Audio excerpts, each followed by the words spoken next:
right, thanks so much for joining us. So, Phil, I don't know how many of you know, raise show of hands, do you guys know Cross River Bank? Raise your hand if you do. She's wearing, yeah, you don't count. Want to kind of kick this off because we keep talking about sort of New Jersey as this tech hub, and then I don't know that people realize that one of the most kind of innovative banks in the crypto world is based right here. And so, Phil, kind of wanted to kick this off by kind of asking you two questions. One, you guys chose to be in New Jersey, so why and how has it been? And two, just you guys are just totally killing it. Give the audience who doesn't know Cross River just a quick education on it. Thank you so much. First, let me just first and foremost say thank you to Aaron Price, the entire team at Propelify, at Tech United. You guys continue to do an amazing job in helping not just all the people who are here today, but what you do every single day in supporting the technology ecosystem. And of course, let me just say, this is an honor to share a stage with you. I mean, Bradley is somebody who I looked up to as I came through my career in public service and was really a leader in sort of government and obviously now in the tech venture space. And so thank you so much for being here. So Cross River is not your traditional bank, and it's not just because at our booth we're serving s'mores. It's because Cross River combines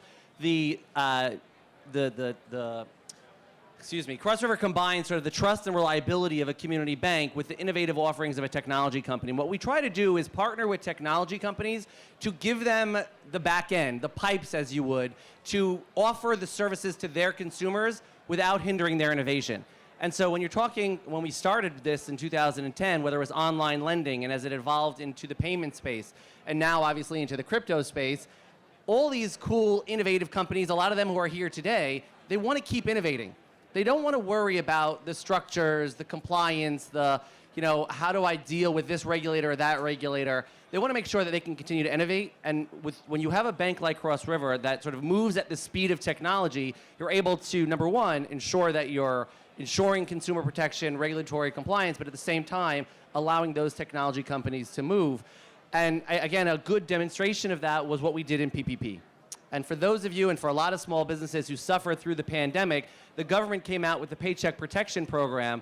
Cross River, understanding how technology and banking intersect, was able to create a platform open on day one that democratized the entire system. And so you hear that a lot, democratization of this, of that, of the other. Cross River democratized the Paycheck Protection Program and made more loans than most big banks across the country. Number 2 in the entire country, only to Bank of America. And so it's very, very exciting what we do because it's not just about banking, it's not just about technology, it's really about the convergence of both. And so, I mean, really interesting that we're here together with you today, right? Because very similar as a venture capitalist and someone who comes from the world of government, your story is not too different in that it's not just about money for money's sake. Hey, we found a good company, let's invest so we can make money and the company can grow. You really offer a lot of different services all around that to help that company grow. And so I'd love to, number one, hear about sort of where you come from. And I know everybody here wants to know where you come from. But more importantly, sort of how you've set up your sort of venture arm to ensure that the companies are successful. Sure. So I'm Bradley Tusk. I'm the founder and CEO of a venture capital fund called Tusk Venture Partners. We're a little unique in the venture ecosystem in that we invest in startups that are in highly regulated industries, and then we go out and kind of solve their regulatory and political problems for them. So Phil and I are both alumni of Chuck Schumer's world, and I kind of spent the first part of my career in politics, and we look specifically for companies like invested in Lemonade, made sure they got their license to sell insurance, invested in FanDuel, legalized daily fantasy sports betting, invested in Roman, legalized subscription via text, and so on. And so we're probably the one venture fund that if you have meaningful regulatory problems or opportunities that you want to solve, our money might be a little greener than most. Came out of government. First venture fund, I think, started by someone out of government. Not easy at all to convince institutional LPs to give you money to spend on their behalf and invest on their behalf when they think that if you worked in government, you must not be that smart. But we got there, investing out of our third fund right now, and I will say that we work closely with Governor Murphy and his team really to find opportunities where we can either bring our portfolio companies to New Jersey or just find some way to make sure that they operate here. Yeah, I'd be remiss if I didn't talk about, obviously, the governor's support for Cross River over the last few years, particularly through Tim Sullivan, who I'm not sure if you had the opportunity to work with. Yeah, worked with him at City Hall under Mike. Yeah. And so Tim Sullivan, someone who we worked with back in New York, who runs New Jersey Economic Development Authority, who has been nothing but supportive, not just to Cross River, but to our employees and to the entire ecosystem around fintech, have really enabled us not just to start in New Jersey. Because you hear that a lot. Well, I start somewhere or I incubate somewhere, then I need to go somewhere else. Yeah. I think what was so unique about New Jersey and what this governor did was that they enabled us to start here, right? I like to say, and my staff mocks me, we were born and raised in Teaneck. We've survived in Fort Lee, and we continue to flourish because of the support of the entire state. And that's in no short order and very much due to sort of the governor and Tim Sullivan and their support. And it's enabled us to continue to grow. I mean, Cross River is really growing at an amazing, amazing pace. And we're always looking to find ways that we can continue to innovate, to serve our technology partners. But remember, it's not just about serving those partners. It's about serving the consumers that they serve, right? This is about finding ways to create access to financial services without doing away with the regulatory compliance or the consumer protections that you really want and why you trust a bank. Let me when I first started at Cross River, and I'm also a recovering politician, aspiring banker / technologist, when I started, right, there was a lot of questionable items about fintech, and it wasn't really that sexy in government at the time, right? You'd read American Banker, and you would never see an article about fintech. Today, it's all you read about. Fintech, fintech, fintech. Is it displacing banks? Is it putting banks out of business? How is it staying regulated? I'm going to use a partner of ours in Coinbase. You are an early investor. Yep. Congratulations. It's doing amazing work. We're excited to continue to be their partner. The idea of cryptocurrency is probably the sexiest topic in fintech today. It's what you hear coming out of Washington. You're starting to hear rumblings in various state houses across the country. I mean, obviously, I know how what you think about it, but how do you talk to companies about it? How do you advise them on it? And then how do you ultimately ensure that they can grow? Yeah, I mean, a lot of it really comes down to, at least for us, especially in the areas of fintech that are a little less traditional, right? Like crypto, like NFTs, like DeFi, where it's not so much about, fighting off the entrenched interests who don't want competition from you. It's about figuring out what the right regulatory structure should be in the first place, right? Like, I had a call the other day with a portfolio company of ours where we were literally, it was an NFT company, and debating, do we want to be regulated by the state of Wyoming, the state of New York, or the SEC? We have to then go make that happen. But it's far more interesting because whenever we invest in stuff, that's a white space. So it could be crypto, it could be AI, it could be drones, esports, autonomous vehicles, whatever it is. It's sort of a lot more interesting in many ways than just saying, okay, I invested in Uber and I will keep the taxi industry off their back, or I invested in FanDuel and I'll keep the casinos off their back. This is kind of like, how should it work and what are the opportunities? And it seems to me that both in the same way that the United States right now has an opportunity to embrace crypto and really become the global leader on it, especially in the wake of China banning crypto a couple of weeks ago. I think New Jersey also has these opportunities where we're seeing very strong anti-tech sentiment, mainly from the far left, kind of running state legislatures and city councils all over the country, especially New York. And I think as a result, there is a point where regulation sort of pushes too far and it just no longer makes sense for a company to keep its jobs and activities in a particular jurisdiction. And I think a place that is smart enough to see that and capitalize on it and offer something different has tremendous opportunity. I think you guys have already sort of shown that New Jersey might be that place. But I think that's possible that a lot of tech companies will follow your lead. Yeah, I mean, we look at technology companies. I want to remind everybody, we talk about technology companies for the sake of not always disruption, but at the end of the day, it is about serving a consumer, right? There's a consumer need that has to be filled. And when you introduce technology, you introduce innovation, you're able to ultimately meet the need of that consumer. I think a lot of the things that we look at when it comes to the regulatory space, the policy space, sort of how do you determine regulation, a lot of people would say, well, you're shopping for the easiest way to do it. What's the pushback on that, right? Are you just looking for the easiest path? You looking for the safest path? No, look, you're looking for a few things. One is you need to be able to operate, right? And the challenge is early stage tech startups are not politically engaged. They're not hiring lobbyists. They're not making campaign contributions. And whatever entity you're disrupting is doing all of those things, right? And so as a result, they're putting pressure on the regulators to say, I don't want this competition, stop this thing from even coming into existence. So the first thing I think tech companies want is just the chance to compete.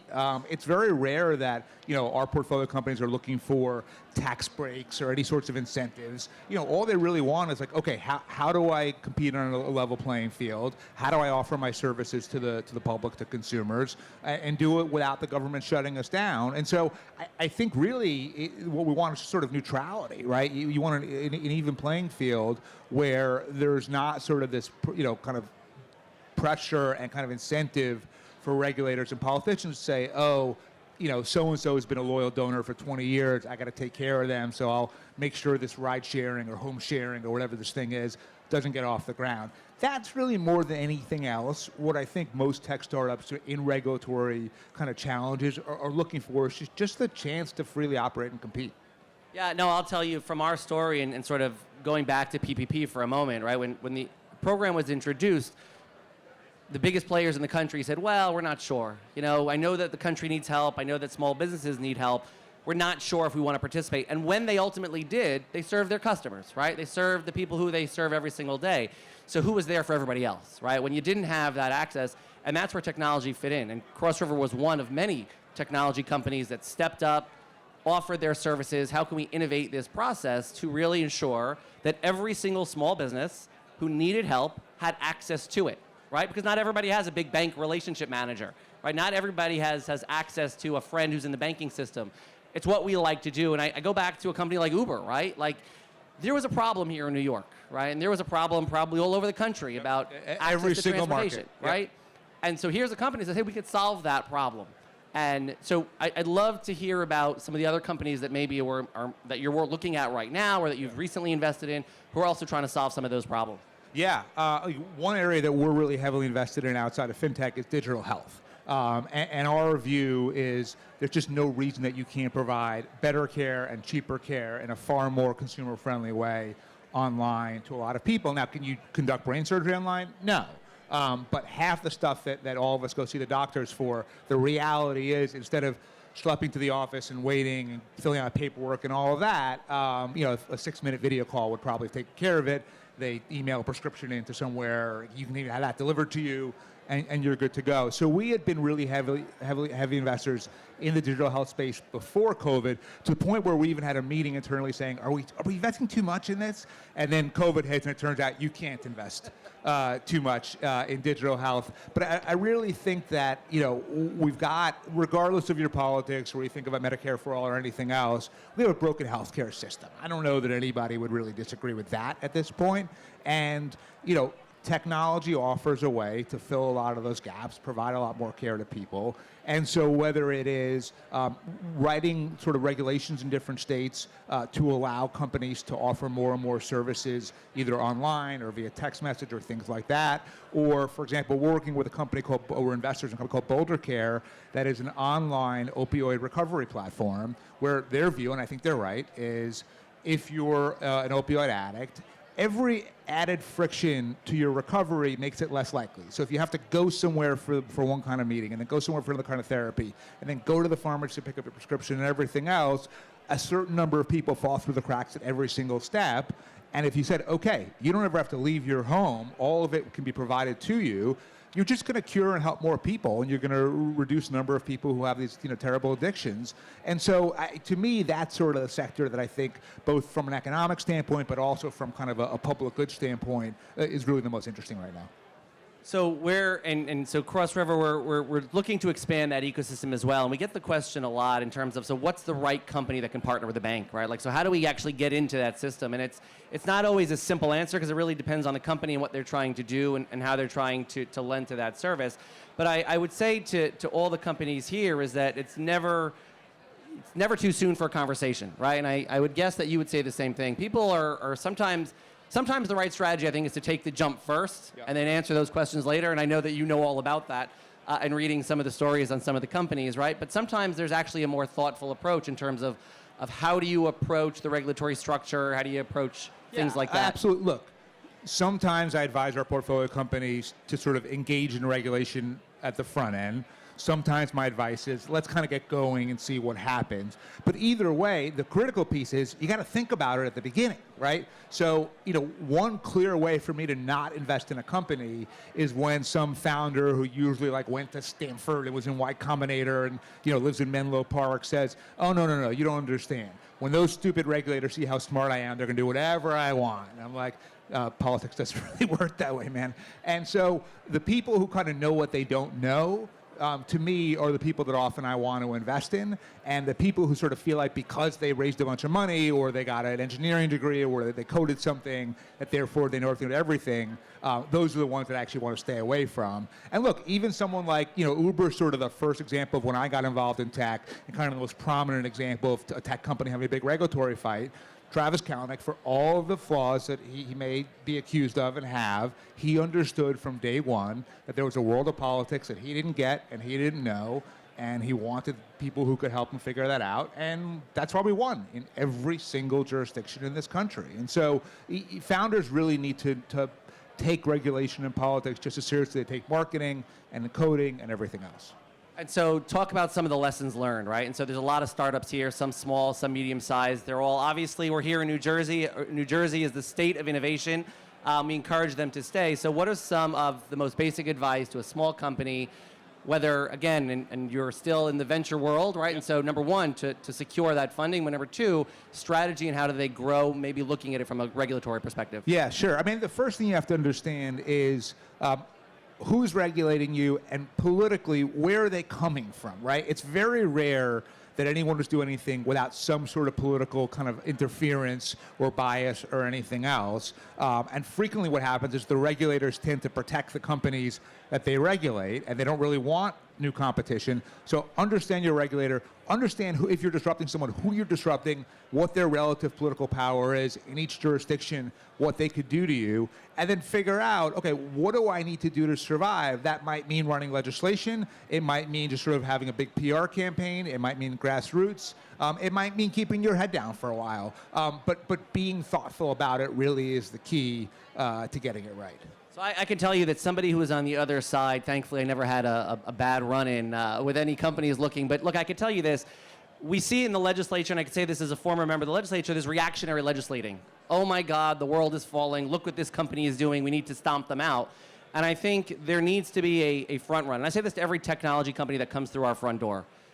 What are you trying to do? Have you been very transparent about that? And have you communicated it to the appropriate regulators or to the policymakers who are at some point going to come back at you, right? And so when you get ahead of it, I would probably think, and we could use, and I'm sure they're here today somewhere, you lose Amazon and Queens as a good example. Yeah, that is. I know our time's up, but that is the best example of a company fully not appreciating, understanding the politics of it. In fact, when Cuomo leaked that it was happening, I emailed Jay Carney, who kind of runs stuff at Amazon, said, I don't know that you thought this fully through. If I were you, I would deny this before it's public. And they didn't really listen. And this is why you want to talk to Bradley, because if you would have thought about what they were doing 6 months in advance, it would have been a lot cheaper than what they spent once it was already out and sort of the cat's out of the bag. And they lost. And by the way, the final lesson, just you can't be too greedy, right? There's a saying in politics, pigs get fat, hogs get slaughtered.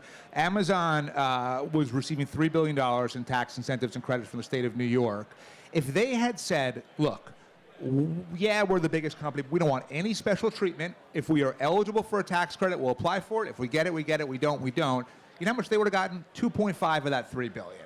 So for that extra $500 million and being greedy and grabbing that, they managed to galvanize an entire city against them, be embarrassed on a global stage, and chase that in New York, where they wanted to be to capture the local talent base from both New Jersey and New York. And so, whether you're a seed stage startup or you're Amazon, you got to understand the politics. Yeah, and I think that's the message we want you all to take away from here. And so we're excited once again to join you at Propelify, where ideas are made, growth is happening. Make sure you stop by the Cross River booth. We're right over there. We're hiring, we're partnering, we're looking for innovative companies who are trying to change the world.